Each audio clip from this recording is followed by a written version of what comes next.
Saudara-saudara yang terkasih dalam nama Tuhan Yesus Kristus, kembali kami menyapa Anda semua melalui program baru kami, Ngobrol Bersama Om Maruli. Kami dari GPDI Victory Metro Permata 1 akan menyampaikan beberapa bincang-bincang santai dengan Bapak Gembala kami. Tentunya di sebelah kiri saya, yaitu Bapak Gembala GPDI Victory Metro Permata 1, yaitu Bapak Pendeta Theophilus Maruli Tambubolon. Di kanan saya, salah satu jemaat kami, Jemaat Mula-Mula, Bapak Yopi dan juga Bapak Munte. Ini beliau-beliau adalah senior-senior kami di sini. Dan juga saya sendiri Rio Sandi. Oke, sebelumnya seperti biasa sebelum kita mulai pembicaraan ini, kita akan awali dengan doa. Setelah doa akan ada renungan singkat dari Bapak Gembala kami tentang apa yang akan kami bicarakan, apa yang akan kami obrolkan hari ini. Oke, mungkin begitu. Silakan Bapak Gembala dimulai dengan ya. Mari kita sama-sama masuk dalam acara kita dengan satu awal doa. Haleluya.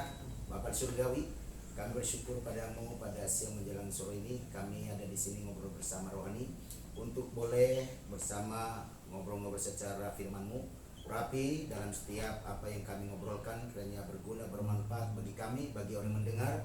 Tuhan pakai kami semua dalam satu tim, baik kami yang berbicara, baik multimedia, baik yang mendengar, sama-sama diberkati Tuhan. Terima kasih Roh Kudus mengajari kami, bimbing kami. Mengucap syukur, kami mulaikan acara kami dalam nama Tuhan Yesus berdoa. Haleluya. Amin. Amin. Ya, puji Tuhan. Haleluya. Selamat ketemu kembali dalam satu obrolan kami pada saat siang sore ini dengan satu tema. Judul yang dibawakan adalah jagalah hatimu dengan segala kewaspadaan. Dengan kata lain, jagalah hati. Ya. Yang terdapat di dalam Amsal pasal 4 ayat 23, saya bacakan secara lengkap, yang berkata demikian, jagalah hatimu dengan segala kewaspadaan, karena dari situlah terpancar kehidupan. Nah, sentral kehidupan kita adalah di hati. Sebagaimana dikatakan dalam khotbah Yesus, maka dikatakan dalam Matius pasal 5, berbahagia dikatakan di sana. Kalau kita melihat di sana apa yang diterangkan dalam khotbah Yesus itu pada Matius pasal 5 yang berkata demikian, bahwa berbahagialah orang yang murah hatinya karena mereka akan beroleh kemurahan. Di ayat 8, berbahagialah orang yang suci hatinya karena mereka akan melihat Tuhan. Nah, ternyata dari kedua ayat ini dalam khotbah Yesus di bukit dalam Matius pasal 5, betapa pentingnya hati ini menjadi sentral dalam kita mengikut Tuhan, dalam kita baik untuk melakukan segala aktivitas kita. Bersama ada di sini kita satu tim. Nah, yang kita boleh obrolkan tentang hati, ya, tentang hati, karena di dalam Alkitab juga katakan bahwa hati ini menjadi sentral kehidupan kita, sentral kita memuji Tuhan, sentral juga mendatangkan sukacita. Kadang-kadang kita kalau kita mengalami sukacita, enak kita untuk memuji Tuhan. Ya, jadi hati ini kalau di dalam pengalamannya Salomo sebagai raja, bagaimana dia untuk ketika dia menghadapi satu persoalan, memutuskan di dalam waktu itu ada seorang datang menghadap dia, maka dia minta kepada Tuhan supaya dia diberikan hati bijaksana. Jadi ketika orang datang memutuskan, maka Salomo memutuskan yang terbaik. Ketika waktu itu ada ibu yang datang kepada dia yang menyatakan bahwa itu anaknya, yang satu juga mengatakan itu anaknya. Nah, jadi Salomo kebingungan yang siapa yang sebenarnya ibunya dalam masalah itu dalam Alkitab. Tapi akhirnya Salomo minta hikmat dari Tuhan, karena apa? Hikmat itu akan muncul dalam hati. Nah, yang hari ini kita ngobrolkan bersama bagaimana kita dengan hati ini kita boleh jaga supaya, karena hati ini adalah satu sentral untuk kita baik beribadah, baik kita melakukan segala kegiatan. Karena di dalam kita mengikut Tuhan ini setiap hari ada tantangan yang membuat kadang-kadang hati kita galau, membuat hati kita kadang-kadang tidak konsen, membuat kadang-kadang hati kita, sebab dikatakan dari hatilah maka muncul, dari hati muncul kepada perkataan kita, ya. Jadi ketika hati kita itu mengalami sesuatu yang kurang baik, kadang-kadang jadi sikap kita jadi baik. Nah, kalau kita jadi baik akan jadi baik perkataan kita, tapi kalau kurang baik akan menjadi kurang baik. Nah, jadi karena itulah hati ini sekali lagi menjadi satu sentral untuk dalam kita mengikut Tuhan, beribadah. Karena kalau hati kita sukacita, semua kita kerjakan pasti mendatangkan yang begitu baik. Nah, itulah mungkin sekedar satu pembukaan, satu perenungan. Karena dikatakan tadi hati, jagalah hatimu. Jadi kita sama-sama menjaga hati dengan waspada. Nah, ada berkata waspadalah, waspadalah. Nah, itu yang diwaspadai hati. Karena apa? Dari hati ini sentralnya kehidupan kita hari ini sampai kita kelak ke surga pun. Nah, hati kita perlu kita jaga. Nah, sedemikian mungkin yang boleh saya sampaikan. Terima kasih Bapak Gembala, terima kasih, haleluya. Terima kasih Haleluya. sekali. Ya. Kita sudah mendengarkan tadi Bapak Ibu saudara-saudara yang dikasih dalam Tuhan, dan juga kami, saya Pak Yopi dan Pak Munte juga sudah mendengarkan tadi gimana pemaparan dari Bapak Gembala kami tentang menjaga hati. Memang untuk pembahasan ini mungkin dari segi tema mungkin bisa dibilang agak rileks ya, menjaga hati. Ya. Mungkin semua orang universal. Saya rasa ini adalah universal ya. Tetapi memang menjaga hati ini tidak semudah apa yang kita pikirkan. Bahkan tadi sudah Bapak Gembala sampaikan sebagai contoh tadi 2 orang ibu. Ya. Itu kan luar biasa. Bagaimana ini dua-duanya mengaku anak. Ya. Dua-duanya mengaku ini anak saya kan. Jadi perlunya kita menjaga hati, kemurnian hati itu penting. Nah, kalau menurut saya ini Bapak Gembala, apakah kita itu dalam menjaga hati ini, katakanlah sebagai manusia mungkin kita juga pasti masih punya yang namanya kedagingan. Kedagingan dalam artian kita pasti memiliki kesalahan. Sebenarnya apa sih yang bisa dikatakan orang ini sampai tidak bisa menjaga hatinya? Maksudnya gini, ternyata kesalahan yang kita sering lakukan, ternyata kesalahan itu membuat kita menjadi tidak bisa jaga hati secara tidak sengaja. Mungkin gitu. Gimana ya? Jadi memang hati ini seperti tadi sentral dari segala kehidupan kita. Ya. Dan satu kali bisa hati ini mengalami satu ketidaknyamanan, Ya. ketidakenakan. Nah, itu akan mempengaruhi, bahkan dikatakan sampai ke organ-organ tubuh kita pun bisa mempengaruhi ke saraf-saraf kita. Karena ada satu urat saraf yang di dalam ini pencernaan kita ini, ya, termasuk di dalam tubuh kita ini, yang satu saraf itu bisa connect ke di kepala kita. Nah, makanya ketika ada orang mengalami satu gangguan itu bisa berpikir kita terganggu, konsen kita terganggu. Nah, ketenangan kita pun, bahkan kalau kita gelisah, coba kita perhatikan, kalau kita gelisah pasti susah tidur. Karena apa? Hatinya lagi mengalami sesuatu yang kurang baik, artinya hatinya mengalami satu masalah, pergumulan hidup, ya. Jadi gara-gara memikirkan masalah itu, dia tidak bisa tidur, memikirkan itu. Makanya kenapa banyak orang suka beli obat tidur, ya. Betul, itu kan hatinya galau, itu hatinya tidak bisa tenang. Akhirnya orang-orang sampai kadang-kadang ke narkoba, karena ini mau cari tenang hatinya. Kenapa orang sampai mencari ke diskotik? Karena mereka itu tujuannya cuma satu, supaya hatinya tenang. Tapi itu tidak jaminan, begitu pulang dari sana tetap lagi galau, tetap lagi susah.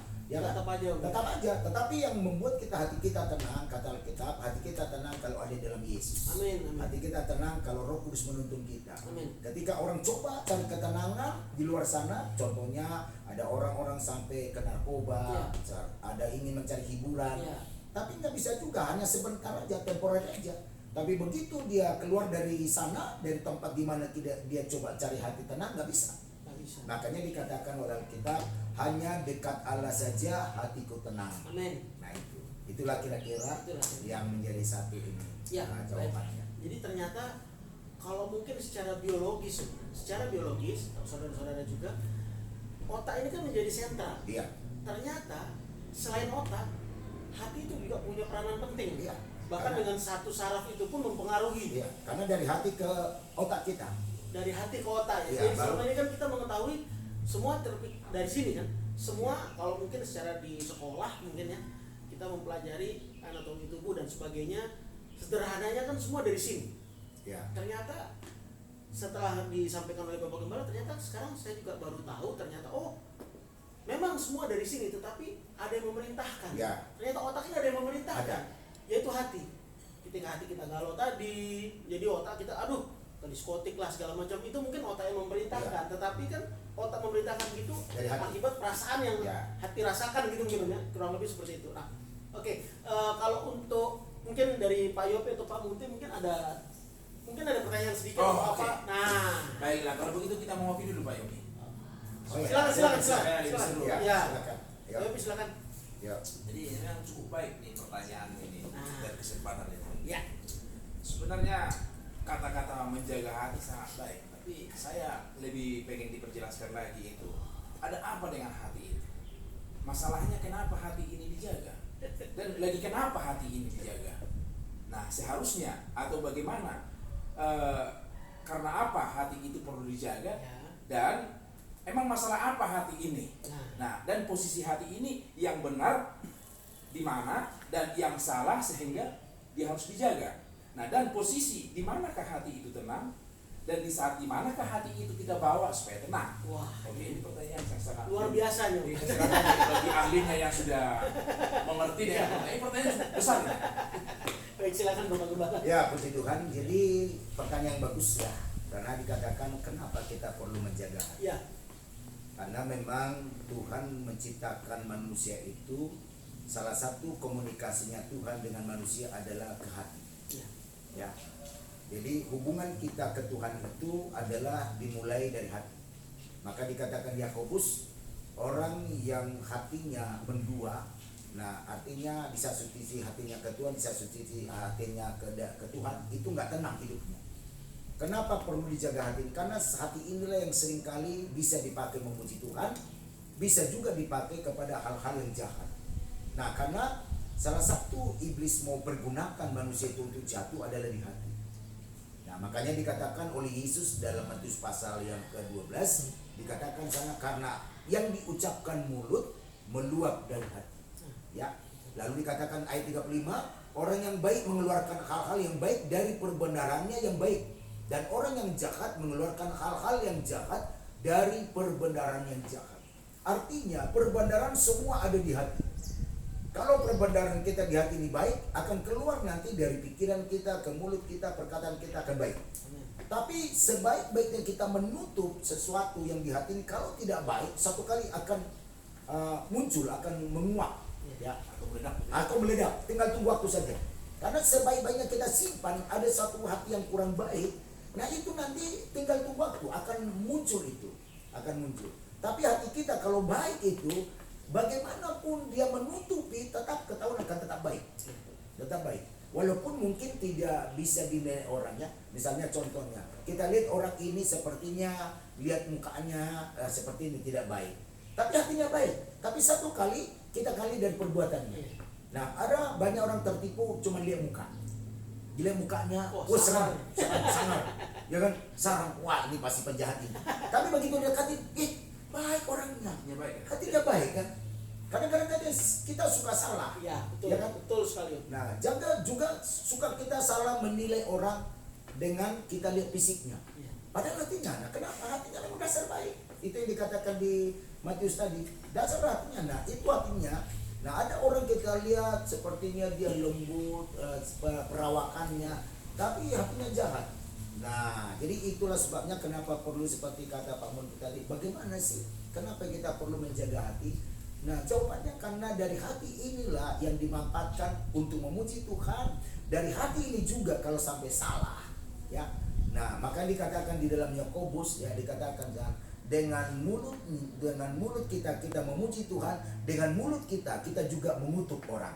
Luar biasa. Nah itu di Yakobus dikatakan itu. Ya. Nah sekarang keluar dari mulut kita ini dari mana? Tidak kan nggak mungkin tiba-tiba langsung keluar, nggak mungkin. Pasti ada yang mengontrol, ya ada yang mengendalikan. Nah itu dikatakan baik di dalam Yakobus disampaikan di Yakobus dikatakan begini.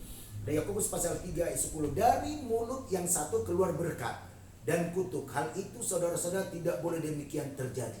Nah itu dikatakan di sana. Jadi artinya ini kan tidak secara otomatis dari mulut kita ini keluar kata-kata kutuk, kata-kata berkat itu pasti ada yang mengendalikan.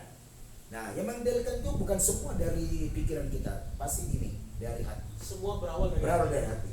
Baru ke otak yang memerintahkan semuanya. Iya. Nah dari otak itu, nagolnya itu dari perkataan dari mulut. Tetapi banyak orang lupa dari hati ini. Makanya dikatakan tadi, satu pertanyaan yang bagus tadi katakan, kenapa kok jaga hati? Kok mesti jaga hati? Ada apa dengan hati? Nah, karena memang hati inilah yang membawa kita. Nah, dikatakan tadi, nah kenapa kalau ini jaga hati supaya kita tenang? Karena memang coba kita praktekkan dalam sehari-hari. Ya. Coba kita kalau lagi tenang hati kita, lagi sukacita, nah kita makan apa aja, makan gorengan aja udah enak. Betul. Karena itu sukacita. Iya. Tapi kalau hati kita galau, biar enak di situ makanan, Mau makan mau burger makan apa, juga apa pun, aduh rasanya asam. Karena memang dasar hatinya kurang. Iya, iya, iya. Nah, itu Jadi pasti itu sangat mempengaruhi. sama pengaruh. Sangat mempengaruhi. Bagaimana kita menjaga supaya orang yang di sekitar kita itu yang mengesalkan, Iya. yang membuat kita kesal, hati kita ini memang satu pergumulan yang berat, itu tidak mudah ya. Nah memang ini gak mudah ya untuk menjaga hati ini. Nah memang mau tidak mau kita suka dengan tidak suka kalau kita hadapi seperti ini berat. Nah kita harus memang betul-betul hati kita ini apa namanya ya. Mungkin di satu sisi kita menghindar ya, untuk kita hati kita tidak menanggapi itu Ya. Mungkin kita menghindar kalau kita lihat itu ya sudah. Bagaimana tadi menjaga hati kalau ketemu orang seperti itu? Pertama ya kita memang karena kita orang Kristen ya berdoa lah supaya Tuhan Jama berikan kesadaran Amin. agar tidak mengganggu. Ya. Itu pertama ya, udah jelas itu ya, itu Alkitabiah ya. Yang kedua ya mau tidak mau kalau begitu terus mau tidak mau ya kita ya dicuekin lah ya kan, daripada kita terpancing ya kan. Nah yang ketiga ya mungkin ya kita ambil kesibukan kita atau tutup telinga istilahnya. Masa bodoh lah ya kan? Cuek atau masa bodoh ini juga ternyata dalam satu sisi bisa kita pakai juga Bisa. untuk Menjaga jalan keluar gitu ya. hubungan solusi kita, ya. solusi. Ya, ya. Nah, karena kalau kita nanti tanggapi, ya kalau lagi serak hatinya, kalau lagi Iya. kalah dia, nah kita jadi sasarannya, ya kan? Nah, jadi memang itu pengalaman sehari-hari, Iya. ya pengalaman sehari-hari yang bisa terjadi baik di lingkungan, mungkin juga di pekerjaan pun bisa terjadi seperti Betul. itu. Karena tidak semua orang sama dengan pemikiran Iya. kita. Mungkin kita jaga perasaan orang, tapi belum tentu orang jaga perasaan kita, Nah, ya kan? itu tuh luar biasa perkataannya. Ya kan? Memang betul. Ya. Kita dalam kehidupan kita sehari-hari, Bapak Ibu saudara-saudara yang dikasihi oleh Tuhan Yesus dan juga saudara-saudara, kita kan bertetangga ini kan tidak hanya rumah ke rumah, Iya. bahkan di lingkungan kerja atau lingkungan dagang, lingkungan usaha, tetangga itu kan ya namanya tempat bermain ya kompetitor itu juga tetangga. Iya. Secara tidak langsung dia tetangga. Katakanlah kita punya dagang, saya jual beras, Pak Munti jual beras, sebelahan, cuman beda satu tembok, kan tetangga. ya. Iya kan, tetangga sekaligus kompetitor. Memang itu kan berat. Iya. Tetangga sekaligus, wah, sebelah kok tokonya rame banget, katakanlah gitu. Iya. Toko saya kok nggak ada yang beli. Nah, Ada apa itu, ini? nah, itulah salah satu juga mungkin yang bisa kita petik dari jawaban Bapak Gembala. Tidak hanya mungkin bertetangga rumah, balap usaha, dalam bekerja pun meja kita di sini, meja Iya. orang di sebelah kan bisa juga seperti itu, Om, ya. Bahkan menghadapi orang yang tidak sesuai dengan kita pun, Nah, itu yang paling berat ya. luar biasa, ternyata menjaga hati ini tidak semudah apa yang kita ucapkan. Ya, tidak semudah. Ya kan? Memang simpel mungkin ya, sederhana. Menjaga hati, apa sih susahnya menjaga hati? Mungkin seperti itu ya. Ya kan, Om, ya? Apa sih susahnya menjaga hati? Ternyata ya memang tidak susah ketika kita bisa atau kita mengetahui apa semua yang disampaikan. Maksudnya apa semua yang ada di dalam Alkitab. Sebagai kita mungkin seperti Bapak Gembala bilang, kita orang Kristen, ternyata menjaga hati itu tidak hanya cukup pemahaman secara duniawi, ternyata pemahaman secara firman juga kita perlukan. Iya. Ya kan ya? Karena di dalam firman pun jelas gimana kita cara menjaga hati, karena memang itu semua berpengaruh. Ya. Setelah kita bisa atau berhasil menjaga hati, bahkan kita pun memuji Tuhan juga tidak akan ada kebohongan mungkin Ya. di situ ya. Karena Ada kan penting. sukacita. Ada Selalu sukacita. ada sukacita, karena kan Tuhan pasti lebih tahu. Kita senyum, kita memuji, tetapi dalam hati Ada sesuatu yang ada mengganjal. sesuatu yang mengganjal. Ya. Tuhan pasti tahu ya kan. Ini kamu nih bohong nih, ketawanya mungkin seperti itu ya. Hatinya nggak sama. Hatinya kok enggak senyum nih, hatinya kok enggak ketawa nih, kan gitu ya. Iya. Tepuk tangan kita dalam memuji Tuhan, tetapi ternyata hanya di luar, di dalam hati, aduh, saya nggak senang nih sebenarnya sama, mungkin seperti itu. Iya. Itu yang harus kita jaga nih. Jadi Kita harus jaga. saya apa lagi Gimana? menambah pertanyaan lagi. Iya, silakan, Pak. Silakan. Kalau dari beberapa tadi yang kita perbincangkan, Iya. katakan itu menjaga hati itu seperti pertanyaan Pak Yofi itu masih pertanyaan antar orang mungkin yang kita belum kenal Ya. atau mungkin sudah ada ada jarak ya. atau ada jarak. Ya. Oke. Nah ini yang sulit sebenarnya Pak Gembala nanti bisa uraikan bagaimana cara kita menjaga hati bagi yang kita satu hati. Contohnya dalam lingkungan keluarga suami istri kah, antara orang tua dengan anak. Nah terlebih yang lebih berat lagi kalau kita bertengkar antara beda suku, berbeda agama, Iya. ras itu sudah biasa. Iya. Nah, tapi yang aneh kalau di dalam satu keluarga menjaga hati atau hati harus pecah. Nah, atau dalam suatu ruangan satu gereja Iya. yang sama satu iman. Sama-sama jemaat katakanlah ya. Katakan lagi yang lebih sempitnya lagi Iya. satu jemaat Iya. duduk bersama tujuan memuji Tuhan. Tapi di sana ada hati yang pecah atau ada di sana hati yang berwarna-warna. Nah, ini yang sangat berat sekali Tidak sebenarnya. murni lah ya. Jadi ini sebenarnya yang perlu kita coba ya. Wah, ini. Pak Gembala ini dulu, uraikan dulu ya. Luar Ini biasa. mungkin yang paling sulit. Kalau saya dengan Pak Rio yang berbeda dari pulau, ya paling kita bilang ya oke. Kalau memang cocok hati, kalau nggak cocok hati ya udah cari jalan masing-masing. Tapi kalau saya sama istri misalnya, sama anak, maka saya bilang, kamu jadi anak si A aja, nggak mungkin kan? Atau kamu jadi istri si A, nggak mungkin kan? Nah, jadi ini yang sangat-sangat berat sebenarnya. Ya. Bagaimana? Ini sebenarnya bukan dua hati, ini satu hati yang jadi pecah. Nah, ini kira-kira apa ini yang dibuat untuk memulihkan atau mempertahankan atau cara untuk menguatkan hati supaya tetap hati itu bisa Inilah. baik gitu Pak Gembala. Menjaga hati definisinya sangat luas. Silakan Iya. Bapak Gembala. Ya, jadi memang pengalaman di dalam keluarga rumah tangga itu, ya kita lihat salah satu contoh ya, Ahab dengan Isebal, kedua pribadi yang berbeda hatinya. Ahab itu latar belakangnya adalah pemuja Tuhan, beribadah kepada Tuhan. Tapi setelah menikah dengan Isebal, nah Isebal ini beda hatinya, ya. Nah, jadi Ahab tidak bisa memimpin supaya bisa menyatu akan apa yang dimiliki oleh Isebal. Karena tidak ada kesesuaian hati, akhirnya mereka ini jadi artinya mau tidak mau Ahab ini dikendalikan Isebal.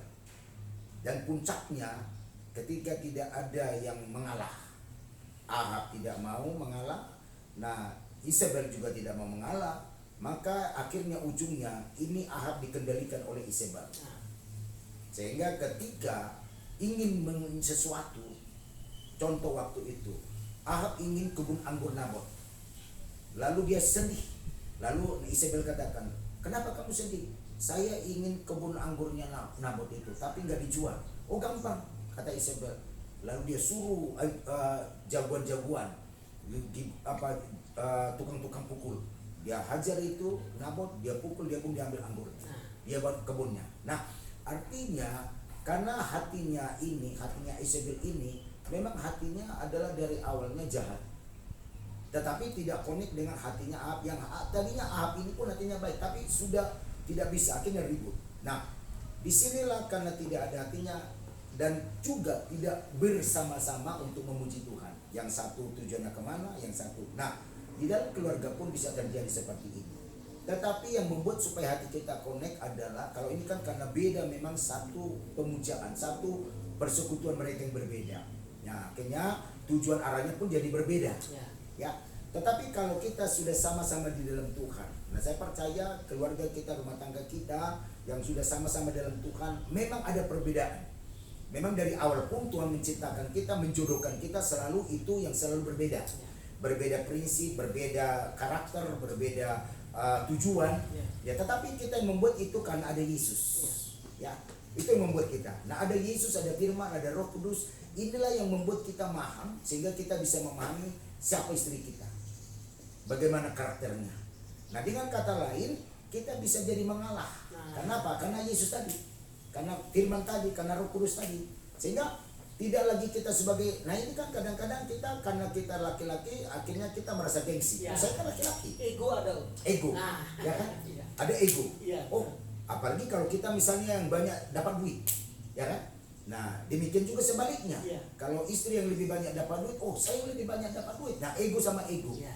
Nah, bagaimana? Memang supaya bisa menyatu hati ini, tidak terjadi perselisihan. Kan repot kalau sampai tempat tidur di sini suaminya menghadap ke sini, sini menghadap sini. Nah, sama-sama tidur di tempat tidur tapi mukanya sana satu, muka sini, karena hatinya jengkel. Nah, tapi harus ada salah satu. Nah, harus ada salah satu. Tidak salah kalau kita menjadi suami, bukan artinya kita menjadi suami takut istri, bukan. Bukan lalu kita kalau mengalah demi kebaikan, bukan menjadi kita suami takut istri, bukan. Itu kan prinsip dunia. Iya. Ya, prinsip dunia yang seperti Iya, itu. betul. Kita mengalah bukan karena kita bodoh, kita mengalah bukan karena kita artinya diatur oleh istri, enggak. Tapi kita mengalah demi kebaikan supaya rumah tangga yang utuh. Ya kan? Dan kita akan dicontoh akan anak-anak kita. Iya. Anak-anak kita akan mencontoh kita. Jadi jangan seperti kalau kita lihat ujung keluarganya Ahab dan Isabel, akhirnya mereka mati. Mati dua-dua itu bukan mati normal. Itu mati artinya mayatnya berkelipangan di luar, dan itu akhirnya dibakar burung. Jadi bukan disakramini dikubur karena Betul, sia-sia. sia-sia gitu. Seorang raja, Iya. seorang istri raja, tapi karena hatinya jahat, si Isabel hatinya jahat, Ahab hatinya jahat, dan itu meluap dipraktikkan ke orang luar. Ya bukan lagi hanya di mereka, sampai di luar. Nah, tapi bagi kita yang sudah di dalam Yesus, apalagi di batin kita tadi ada Tuhan, ada Roh Kudus. Nah, yang terpenting di sini kita jangan gengsi. Ya. Jangan gengsi, jangan ego. Kalau kita merasa memang ya salah, ya jangan kita ngotot, oh saya nggak salah. Ya kan? Kadang-kadang kita sebagai suami kan merasa kepala rumah tangga. Apalagi kalau penghasilan kita lebih gede, ya. Ya. Nah, istri misalnya, wah saya ini cari uang dari pagi sampai malam, kamu cuma segini, kamu ngatur saya. Nah, Ya, akhirnya ya. nggak pulang rumah kan. Nah, jadi bisa sebaliknya pun istri gitu, wah kamu ini nggak ada kerjaan, ini nggak ada pendapatan, enak aja. Nah, jadi akhirnya ego yang muncul. Ya. Jadi yang di sini sekali lagi kita ini mengalah bukan karena kita merasa suami dibawa, istilah orang dunia dibawa ke tiap istri, bukan itu cara dunia itu. Ya. Tapi kita mau mengalah supaya rumah tangga ini utuh sampai tua, sampai kita dipanggil Tuhan.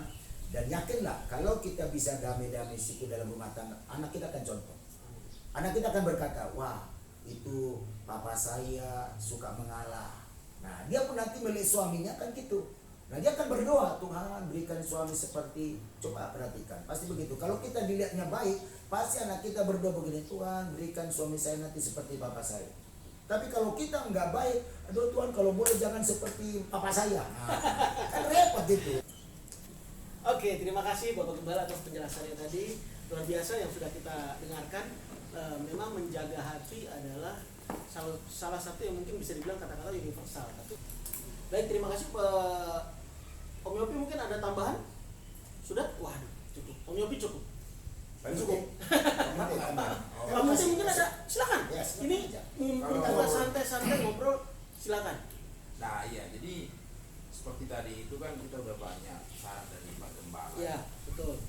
Sudah dibilang menjaga hati dalam bertetangga. Ya, Itu udah merangkum lah semua ya, nama Betul. tetangga, pekerjaan atau tetangga rumah segala macam. ya, Tadi sudah saya tanyakan juga menjaga hati dalam ruang lingkup keluarga. ya, Nah, dalam ruang lingkup beribadah. ya, Nah sekarang ini hati kan kita bawa kemana-mana. betul. Nah begitu. Nggak mungkin ditinggal di lemari. Nggak mungkin ditinggal di lemari. Kan begitu. Sampai-sampai di jalan suka ada tulisan hati-hati. Itu hatinya banyak loh. Jadi artinya, jadi kemanapun hati ini harus ikut dan selalu akan terjadi mengganggu ketenangan atau kenyamanan hati. Ya mungkin bukan mengganggu ya, mungkin Ah. dia beriringan lah ya. Artinya hati ini kan kemana-mana kita ada, Bawa. otomatis kita bawa. Iya. Nah dan kemana kita pergi di situ pasti ada hal yang positif dan negatif. Ya, Nah Ya. di saat galau hati atau pecah hati atau perkara dengan hati, nah menjadi suasana tidak nyaman. Nah ini sekarang cara-cara kita ini mempertahankan hati ini supaya kita tetap hati kita bisa nyaman, ya, hati kita bisa tetap segar. Apapun misalnya dalam kehidupan kita jalani atau apapun yang kita hadapi. ya, Gitu. betul. Nah ini kekuatan apa, cara apa yang kita pakai supaya tetap kita memelihara hati, tetap kuat, tetap bagus, Nah. gitu. Atau sesuai dengan aturan firman. Gitu. Silakan langsung ditanggapi oleh Bapak Gembala. Luar biasa nih Ya. pertanyaan dari Pak Munte. Ya puji Silakan. Tuhan, satu pertanyaan juga yang luar biasa, bagaimana kita boleh mempertahankan Ya. hati kita yang sudah ada ini agar kemanapun kita melangkah hati kita bisa terkontrol ya, Ya. hati kita bisa terjaga. Nah kembali kepada tema tadi ya, jadi kembali kepada tema jaga Jadi dengan kewaspadaan ini memang setiap kita melangkah, setiap kita berpikir, setiap kita berkata, itu kan semua dikendalikan oleh hati. Ya, betul. Ya, hati kita yang mengontrol itu. Jadi kalau boleh, ini jadi hati kita ini menjadi sentral ya. Jadi hati kita yang menjadi remote-nya, ya remote-nya. Jadi kalau remote ini casnya, baterainya cas di remote ininya itu remote-nya akan berfungsi dengan baik. Ya. Nah, jadi remote-nya ada di hati. Nah, kalau hati ini remote-nya casnya bagus, maka semua pikiran kita, maka dikatakan kalau hatimu terang, pikiranmu terang, perjalananmu juga akan terang. Amin. Ya.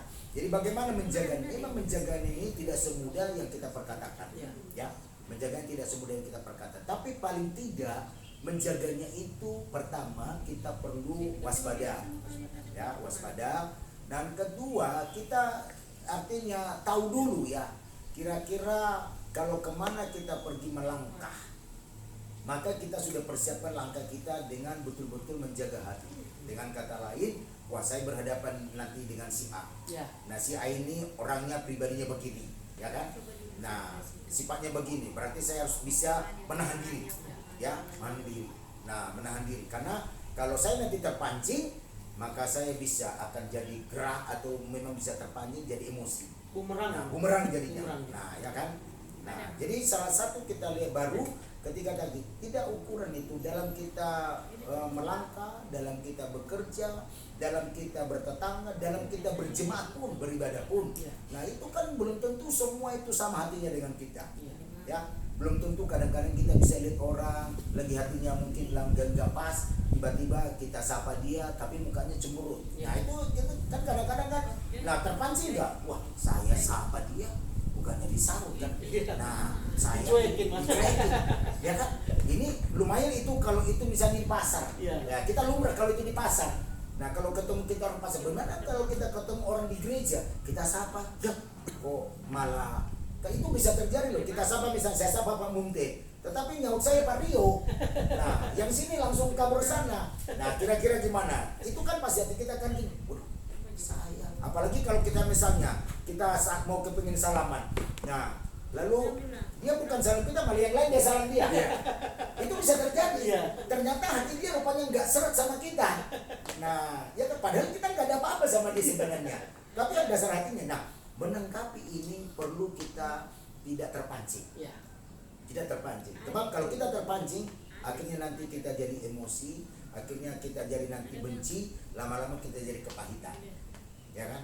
Nah, akhirnya kita, waduh, kalau gitu saya besok-besok nggak usah sapa dia, saya sapa dia. Nah, ini perlu memang betul-betul bagaimana menjaga, karena ini pengalaman hidup. Ya. Kalau mungkin kita ketemu orang-orang pasar atau orang-orang preman, ya kita nggak lumrah nggak sampai preman, ya kan? Ya kan? Tapi bagaimana kalau kita ketemu orang-orang kita lihat suci, orang-orang gereja, orang-orang yang wah, nah Mungkin coba. kita lihat di gereja memuji Tuhan luar biasa. Ya kan? Nah di sini kita harus waspada, itu di masa di sini waspada, kita jangan sampai terbawa arus dengan cara dia. Ya. Nah itulah perlu kemana kita hati ini diwaspadai. Ya, jadi itu yang kita bilang tadi ke Pak Yopi, kadang-kadang ada positifnya cuek itu. Ya. Ada kadang-kadang positifnya diam itu. Kan Amsal katakan diam itu mas. Diam itu mas. Bukan artinya kita bukan tidak menanggapi dengan sikapnya itu. Tapi kalau kita tanggapi artinya nanti bumerang. Ya. Kita jadi kalau kita nggak buat apa-apa kok malah dia kok gitu-gitu. Nah ini akhirnya hati kita nanti jadi nggak bisa tenang. Di depan kita ada hamburger di sana, ada capcay, ada babi panggang. Akhirnya nggak selera makan, karena hati kita galau. Jadi lihat babi panggang, kayak melihat ini kayak samar. Rugi di kita ya. Rugi di kita. Padahal udah disediain ini. Mau makan, gengsi ya. Ini mau makan hati lagi galau nih. Mau makan nih hati galau. Lagi kesal lihat si Han, lihat si itu. Padahal depan kita panggang itu. Nah apalagi Pak Muti udah beli itu jauh-jauh. Nah ini enak, tapi lagi hatinya nggak enak. Ada pancingan juga. Ya kan ini contoh kecil saja. Ya, betul. Ya kan? Makanya itu tadi jaga hati ini contoh saja ya. Example ini namanya. Jadi contoh saja. Jangan sampai gara-gara ini kita jadi terbawa. Ya. Dan itu kan mempengaruhi kepikiran kita. Nah mempengaruhi kenapa kadang-kadang tidak semua orang penyakit mah itu adalah karena terlambat makan. Iya, betul. Tidak semua penyakit mah itu adalah karena virus. Iya, betul. Ya, tapi rata-rata diselidiki dari berbagai penyelidikan bahwa penyakit mah itu gara-gara karena hatinya kadang-kadang ada hal-hal yang tidak pas. Iya. Maka itu kan saya bilang tadi ada satu urat saraf di pencernaan kita ini yang connect di kepala. Saya pernah ikut seminar, yang seminar ini adalah dokter, dan dokter ini juga hamba Tuhan, Ya. di apa itu namanya Dokter Elizabeth, ya. Jadi Dokter Elizabeth itu pernah mengumpulkan kita hamba Tuhan untuk tahu akan bahwa tidak hanya kita tahu isi Alkitab, tapi tahu struktur tubuh kita ini. Dan dia menerangkan bahwa di pencernaan ini ada satu saraf, cuma satu, dari pencernaan yang connect ke saraf kita di otak. Nah ini kalau terganggu, itulah orang yang membuat kadang-kadang stres. Itu membuat orang akhirnya jadi lupa akan kehidupannya. Nah itu kalau terganggu itu dimulai lama-lama jadi penyakit mah. Dari mana mah itu muncul? Karena hatinya lagi mengalami masalah. Nah, lagi mikir, aduhnya. Nah itu ujung-ujungnya bukan karena terlambat makan. Iya. Nah, tapi karena hatinya itu terganggu, akhirnya kamu mah. Ya kan? Kamu mah. Dan itu hanya berapa persen yang bisa dibantu dengan obat. Tapi ketika hatinya senang, sukacita, sembuhnya di rumahnya. Nah, Tanpa sembuh. obat ya? Tanpa obat, karena hatinya senang. Iya, iya. Nah, jadi hatinya senang itu membawa, itu saya bilang tadi. Jadi contoh soalnya saja, apapun di depan kita makan, seenak aja apapun, Iya. kalaulah hatinya lagi galau, lagi tidak enak, itu rasa hambar semua. Ya. Tapi kalau hatinya lagi sukacita, apapun yang di depannya, wah enjoy aja, dia bersiul aja. Iya. Nasi tempe pun sama sambal jadi. Oh jadi, kan hatinya senang. Nah, tapi kalau hatinya lagi senang, nah itulah kita perlu waspadai hati kita ini supaya kita jangan terpancing. Jadi intinya dari pertanyaan Pak Munte tadi, kita waspada hati kita ini, jangan kita terpancing dengan orang di sekitar kita. Jangan kita terpancing karena kita tidak tahu. Ini kadang-kadang sarana yang terjadi membuat supaya hati kita ini akan menjadi marah. Membuat hati kita ini, supaya hati kita ini ujung-ujungnya jauh dari Tuhan. Iya. Nah, Baik. Terima kasih Bapak Ya. Gembala. Jadi masih bisa satu lagi. Oh, Ya. bisa, silakan. Nah, Jadi kalau tadi Silakan sambil bertanya. tadi itu cara menjaga ya. ya. Nah sekarang sudah terjadi. Contohnya kalau misalnya gelas kalau sudah pecah, Oh, otomatis pemulihan Ya. atau perbaikan. Nah ini kalau hati kita yang sudah pecah, satu kemana gitu kan, itu terjadi galau. Nah ini pemulihannya. Nah cara penyembuhannya. Nah ini Pak yang perlu semua orang mengerti. Iya, iya. Karena setiap orang pasti terjadi hal ini. Iya. Pasti terjadi. Ya, baik, silakan Bapak Gembala menanggapi Jadi, apa yang disampaikan Pak Munte. Ya, tadi pertanyaan Pak Munte juga bagus semua pertanyaan. Iya. Jadi saling membangun kita ya, menguatkan kita dalam obrolan ini. Iya, luar biasa. Memang sama dengan misalnya kalau sudah retak, ya, Iya. ya sudah retak, mungkin sudah bukan lagi retak, mungkin sudah sampai Hancur. lebur lah ya. Nah, Lebih parah lagi Ah. nih. Nah, jadi ada pemazmur berkata begini dalam Mazmur 34, hati hancur datang ke Tuhan, maka Tuhan memulihkan. Ya, di Mazmur 34 itu dikatakan, ketika hancur hati kita, hancur ini kan banyak hal ya. Kita karena masalah, bisa karena menghadapi situasi ya. Nah, dikatakan sini dalam Mazmur 34 ayat 19, dikatakan Tuhan itu dekat kepada orang-orang yang patah hati. Jadi artinya hancur, lebur hatinya karena perbuatan orang. Jadi bukan semata-mata karena perbuatannya, tapi karena perbuatan orang. Tapi dikatakan Tuhan dekat. Nah, Tuhan dekat kepada yang hancur hatinya, dan Tuhan menyelamatkan orang-orang yang remuk jiwanya. Nah, jadi sebenarnya Tuhan itu sangat baik bagi kita ketika kita mengalami satu kehancuran hati, keremukan karena masalah, persoalan, karena problem, dan bisa juga karena dibuat orang lain. Tetapi salah satunya jawabannya, mau tidak mau kita datang ke Tuhan. Ya, kita datang ke Tuhan. Karena Tuhanlah yang sanggup memulihkan. Kita nggak bisa memulihkan diri kita dengan kita sendiri. Kita nggak bisa memulihkan. Kita nggak bisa memulihkan dengan cara kita sendiri, tapi dengan caranya kita ke Tuhan, dengan kita dekat ke Tuhan, dengan kita berdoa kepada Tuhan. Contohnya misalnya kita tersakitkan, mau tidak mau kita ambil waktu kita dulu dekat dengan Tuhan. Itu yang dilakukan Daud. Daud itu begitu sadisnya Saul memperlakukan dia. Jadi Daud ini adalah orang yang remuk hatinya, maka dia yang mencatat dalam Mazmur 34, remuk hatinya. Nah, dia dikejar-kejar oleh Saul, dia bagaimana caranya sampai dipengaruhi Saul itu anaknya Yonatan untuk mengundang Daud makan di rumahnya, tujuannya untuk membunuh Daud. Jadi tidak ada satu yang dilihat Daud ini kepada Saul ini yang baik, tapi tetap aja Daud berbuat baik. Nah, jadi itu makanya dikatakan di dalam Roma, jangan balas kejahatan dengan kejahatan, kita balas dengan kebaikan. Ya, itu salah satu. Jadi salah satu kita berdoa mohon supaya kita dipulihkan, tentu Tuhan pasti sanggup memulihkan. Amin. Yang kedua, berusaha kita untuk tidak membalas. Sebab kalau kita balas, kita nanti tidak puas, ya, tidak puas. Terus bila perlu lagi lebih parah dari yang dibuat, kita bahkan balas. Karena kita bisa ditunggangi oleh iblis untuk kita membalasnya, baru kita puas. Nah, itu secara duniawi. Tetapi saudara, kita tidak bisa melakukan pembalasan seperti itu. Ya. Nah, itulah sebabnya bagaimana kita memperbaiki hati yang sudah lebur, sudah retak, bahkan mungkin sudah hancur. Patokannya Mazmur 34. Kita dekat dengan Tuhan. Amin. Kita dekat dengan Tuhan dan kita bisa mengampuni orang itu sekalipun mungkin bukan salah kita. Ya. Nah, kenapa? Yesus sudah mengalami, Yesus diolok-olok, hancur lebur itu Yesus. Diolok-olok, diludahi, diejek, apalagi disalibkan, dibunuh sampai akhirnya mati.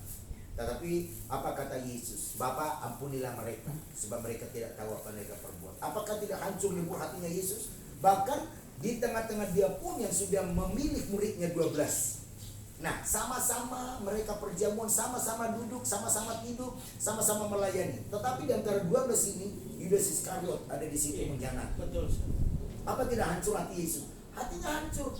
Kok ini sama-sama 3 tahun setengah, sama-sama di mana, sama-sama pergi, sama-sama melayani, sama-sama makan. Kok tega dia menjual Yesus dengan 30 keping perak dan itu dibeli tanah, ya kan? Padahal orang kepercayaan. Orang kepercayaan.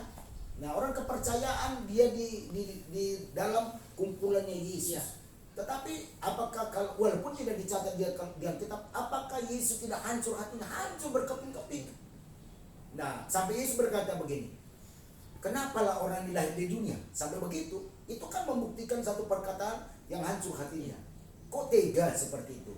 Tetapi Yesus tidak sampai dendam. Yesus tidak sampai berbuat salah. Ya, tapi waktu Yesus itu dibawa ke Bukit Golgota, ada mungkin jaraknya setengah hari ataupun mungkin 1 hari, ada kesempatan untuk Yudas bertobat.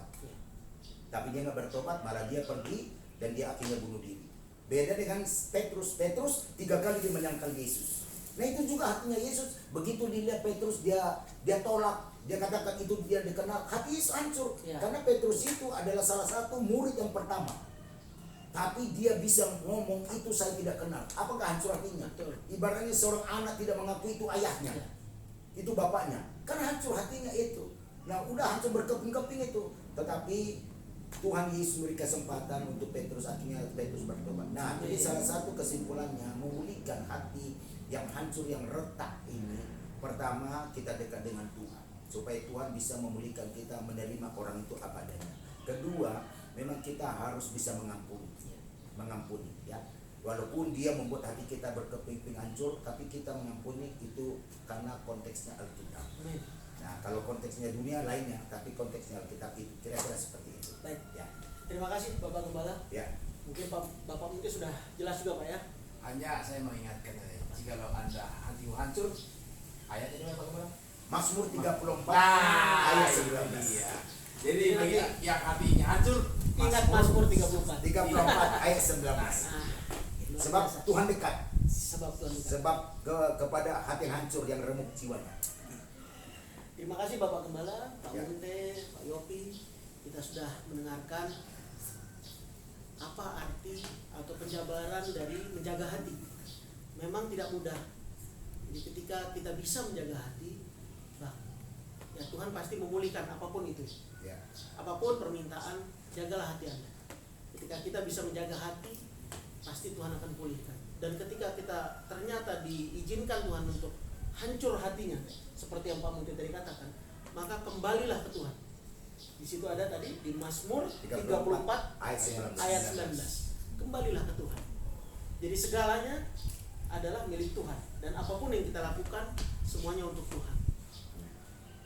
Kurang lebih seperti itu yang bisa kita bicarakan. Semoga apa obrolan kita hari ini bisa bermanfaat bagi Bapak Ibu saudara-saudara semua, dan juga bagi kami di sini. Dan jika Bapak Ibu saudara-saudara yang menyaksikan mengalami sebuah pemulihan atau mungkin bisa merasa terberkati, maka bagikan ke orang-orang lain video ini, like jika Anda memang menyukainya, dan subscribe untuk mensupport channel kami.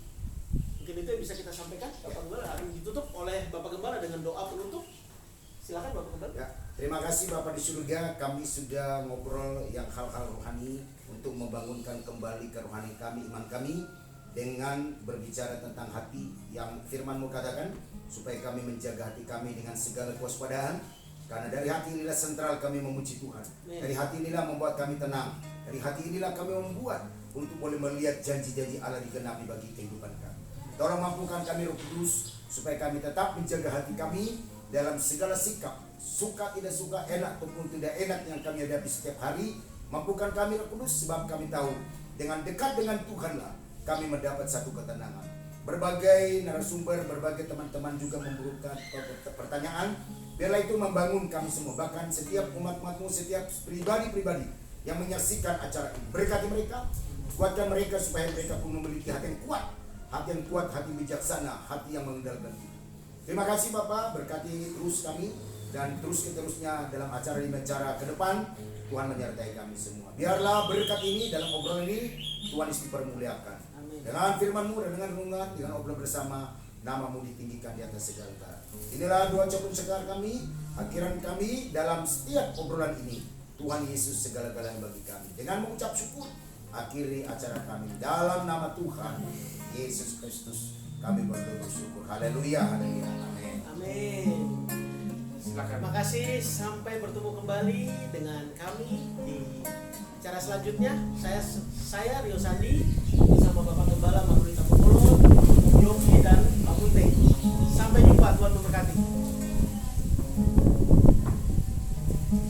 Silakan nyanyi. Ya. Haleluya. Sudah.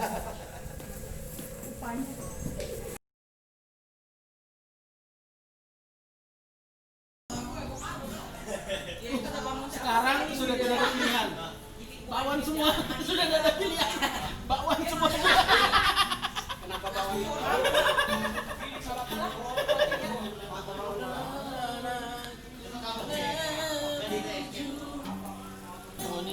Gini ya, kopinya belum sama sekali belum diminum, gorengannya udah habis. Om nyampe, om datang, waduh gorengannya udah habis, kopinya belum diminum. Lin, nah, jangan-jangan ada mau nambah lagi. Nah,